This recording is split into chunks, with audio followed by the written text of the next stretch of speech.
প্রথম দিনে living root bridge দেখার পর আমরা গেছিলাম এশিয়ার ক্লিনেস্ট ভিলেজ মলিনং, যাকে বলা হয় গডস ওন গার্ডেন।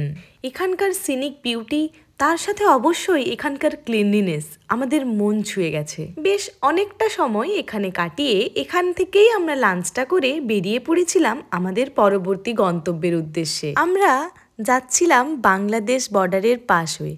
এই যে দেখুন, ওই দিকটা বাংলাদেশ আর এই দিকটা আমার দেশ। তারপরেই রাস্তায় পেলাম এই সুন্দর বোফিল ফলসটা। চারিদিকটা এত সুন্দর, কিছু বলার নেই। এবার আমরা পৌঁছে গেলাম আমাদের প্রথম দিনের লাস্ট ডেস্টিনেশন ডকি রিভার। বর্ডার দিয়ে দুটো দেশকে আলাদা করা গেলেও এই নদী কিন্তু দুটো দেশকে জয়েন করে দিয়েছে। এই ডকি রিভার ক্রিস্টাল ক্লিয়ার ওয়াটারের জন্য বিখ্যাত, কিন্তু আমরা যে সময়টা গেছিলাম তার আগেটাতেই যেহেতু বর্ষা ছিল, তাই আমাদের সৌভাগ্য হয়নি ক্রিস্টাল ক্লিয়ার ওয়াটার দেখার।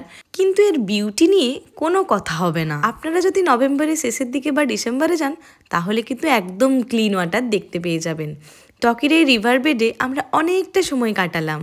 এবার সন্ধে নেমে এলো। চাঁদের আলো নদীর জলে পড়ে কি যে এক মায়াবী সৌন্দর্য সৃষ্টি করছে, আশা করি দেখতেই পাচ্ছেন। আজ এই অবধি, দেখা হবে পরের ভ্লগে। টাটা।